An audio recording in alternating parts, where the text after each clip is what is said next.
NIA ഇപ്പോൾ പ്രത്യേക കോടതിയിൽ നൽകിയിട്ടുള്ള 2-3 വിവരങ്ങൾ വരുന്നുണ്ട്. അതായത് പ്രധാനമായും പറഞ്ഞിട്ടുള്ളത് ഈ ഗൂഢാലോചന സംബന്ധിച്ച വിവരങ്ങൾ പുറത്തു വരേണ്ടതുണ്ട്. അതായത് ഈ ഗൂഢപദ്ധതി അല്ലെങ്കിൽ മുംബൈ ഭീകരാക്രമണത്തിന് പിന്നിലുള്ള ഗൂഢാലോചന പുറത്തു കൊണ്ടുവരുന്നതിന് ഇൻ്ററോഗേഷൻ അല്ലെങ്കിൽ ചോദ്യം ചെയ്യൽ, കസ്റ്റഡിയൽ ഇൻ്ററോഗേഷൻ ആവശ്യമാണ് എന്നുള്ളതാണ്. അതിൽ റാണയുടെ പങ്ക് എന്താണ്, അല്ലെങ്കിൽ ഈ ഭീകരാക്രമണം നടത്തുന്നതിന് സംഘടിപ്പിക്കുന്നതിന് റാണ വഹിച്ച പങ്ക് എന്താണ് എന്നുള്ളത് അറിയേണ്ടതുണ്ട്. മാത്രമല്ല ഈ കേസിലെ 1-ാം പ്രതിയായ ഡേവിഡ് കോൾമാൻ ഹെഡ്ലി ആയിട്ടുള്ള ഒരു ക്രിമിനൽ ഗൂഢാലോചന ഈ വിഷയത്തിലുണ്ട്.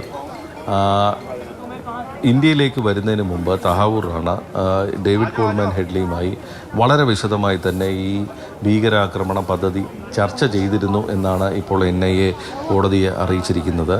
മാത്രമല്ല ഈ ഇന്ത്യയിൽ നേരിടാൻ പോകുന്ന വെല്ലുവിളികൾ എന്തൊക്കെയാണ് എന്നുള്ളത് സൂചിപ്പിച്ചുകൊണ്ടുള്ള ഇമെയിൽ സന്ദേശങ്ങളാണ് ഹെഡ്ലിക്ക് റാണ അയച്ചത് എന്നുള്ളതാണ്. അതായത് എന്തൊക്കെയാണ് തൻ്റെ കൈവശമുള്ളത്, അല്ലെങ്കിൽ ഈ ആക്രമണവുമായി ബന്ധപ്പെട്ട് തൻ്റെ കൈവശമുള്ള വസ്തുതകൾ എന്തൊക്കെ ഉണ്ട് എന്നുള്ള കാര്യങ്ങളൊക്കെ വ്യക്തമാക്കുന്നതാണ് ഈ ഇമെയിൽ സന്ദേശങ്ങളെന്നാണ് NIA ഇപ്പോൾ കോടതിയെ അറിയിച്ചിരിക്കുന്നത്.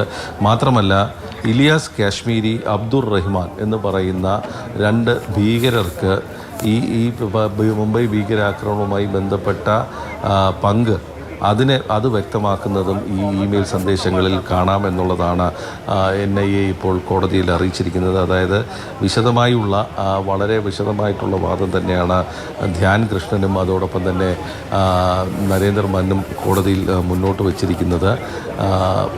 ഈ ഗൂഢാലോചനയുമായി ബന്ധപ്പെട്ട ഭാഗം കണ്ടെത്തണമെങ്കിൽ, അല്ലെങ്കിൽ ആരൊക്കെ അതിൽ ഇൻവോൾവ് ആണ്, അതിൽ ആരൊക്കെ പങ്കെടുത്തു എന്നുള്ളത് അറിയണമെങ്കിൽ തഹാവൂർ റാണയെ കസ്റ്റഡിയിൽ തന്നെ ചോദ്യം ചെയ്താലേ പറ്റുകയുള്ളൂ എന്നുള്ള ആവശ്യമാണ് ഇപ്പോൾ കോടതിയിൽ പ്രധാനമായും വച്ചിരിക്കുന്നത്. അല്പസമയത്തിനകം ഇതുമായി ബന്ധപ്പെട്ട വിവരം വരും എന്നുള്ളത്, അതായത് കസ്റ്റഡിയുമായി ബന്ധപ്പെട്ട വിവരങ്ങൾ ലഭ്യമാകുമെന്നാണ് പ്രതീക്ഷിക്കപ്പെടുന്നത്.